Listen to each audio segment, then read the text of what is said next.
Halo hai, Sobat GP kembali hadir untuk menemani hari kalian dengan update berita seputar Grand Prix dunia.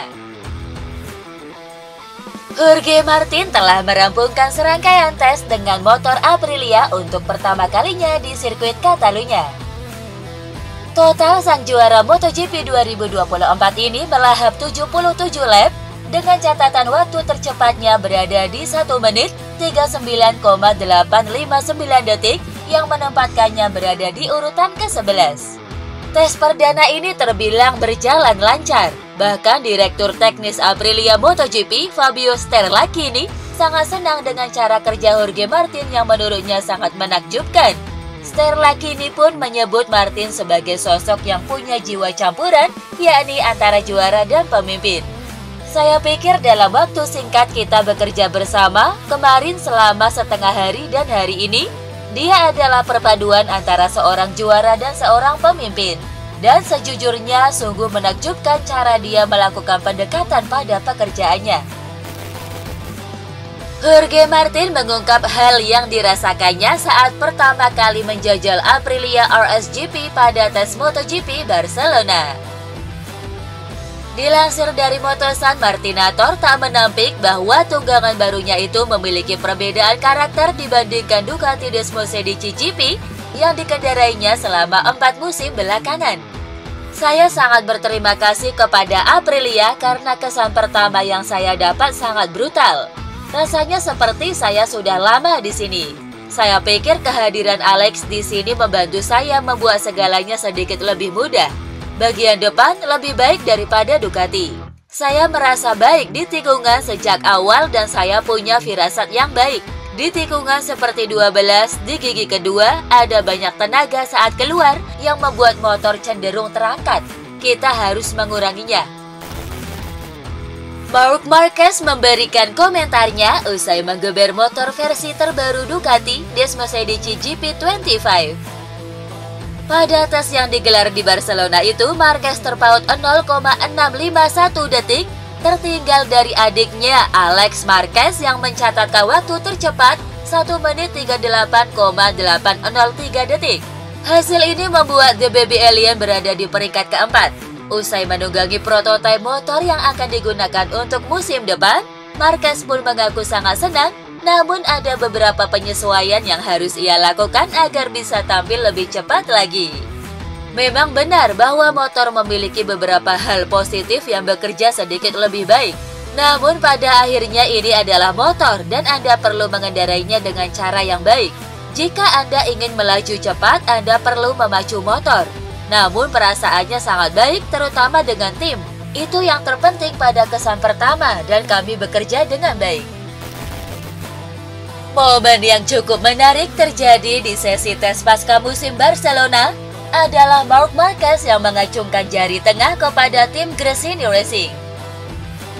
Ya, saat ingin kembali masuk ke garasi milik tim Ducati Lenovo, The Baby Alien tertangkap kamera mengacungkan jari tengah ke tim Gresini yang sedang berkumpul di depan garasi mereka.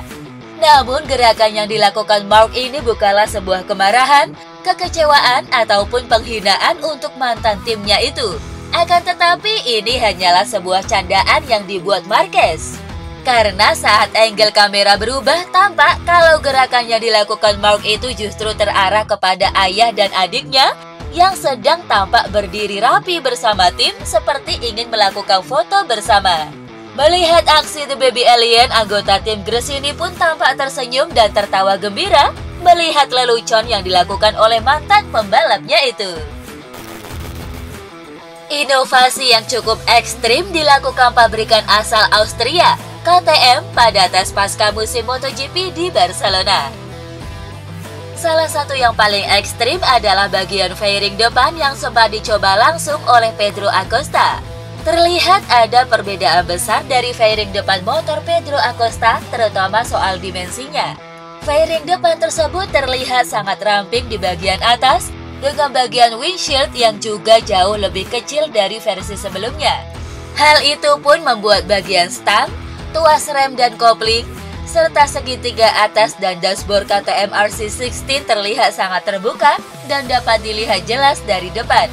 Selain itu, wingletnya pun berbeda dari versi sebelumnya dengan ukuran lebih besar dan permukaan lebih melengkung. Pedro Acosta kembali memakai nomor keberuntungannya untuk menjalani kompetisi MotoGP 2025. Ya, Acosta kembali akan memakai nomor 37 yang telah mengantarkannya menjuarai Moto3 dan Moto2. Di musim lalu, Acosta tak bisa memakai nomor 37, lantaran nomor tersebut sudah dipakai Augusto Fernandes. Kini dengan hengkangnya Augusto Fernandes, Acosta pun langsung memakai nomor kebanggaannya itu. Di sesi tes pasca musim pada Selasa kemarin, Acosta sudah terlihat mengenakan nomor 37 yang tertempel di motor KTM RC16 miliknya. Maverick Viñales mengaku puas setelah untuk pertama kalinya menggeber motor KTM RC16.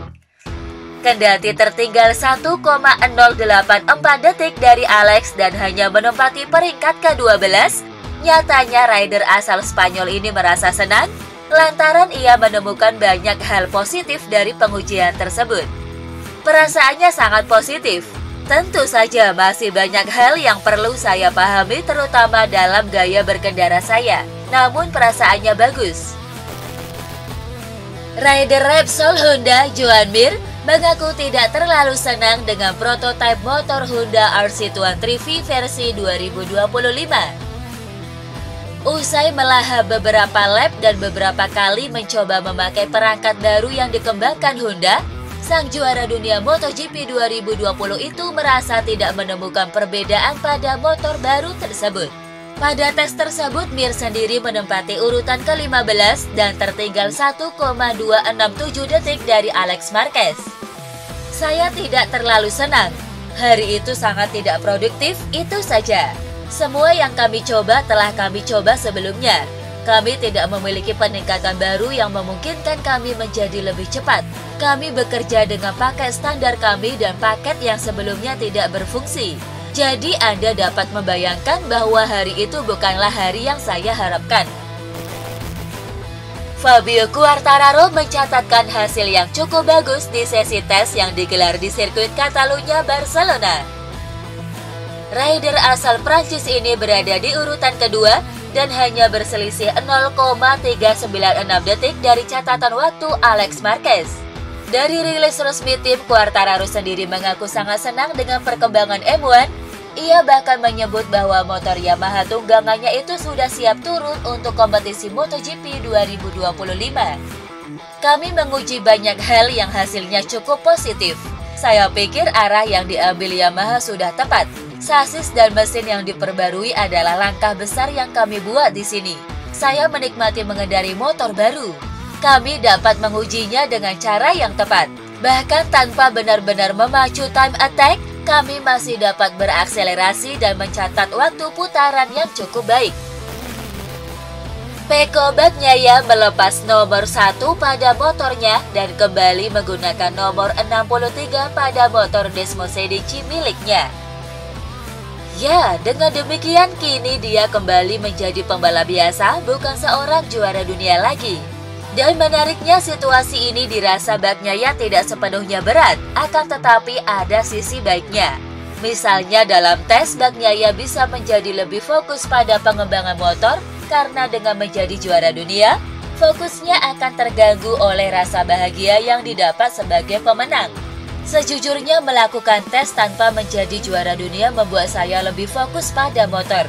Dengan kondisi sebagai juara dunia, Anda pasti lebih bahagia, tapi saya kurang berkonsentrasi pada peningkatan.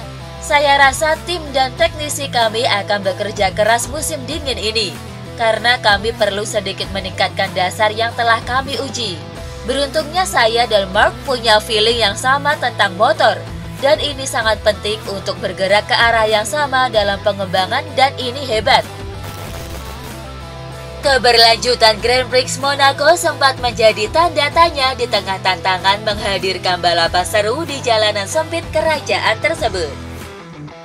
Namun Formula One dan Automobile Club of Monaco kini telah mencapai kesepakatan baru yang memastikan Monaco tetap berada di kalender Formula One hingga 6 tahun ke depan, tepatnya hingga 2031.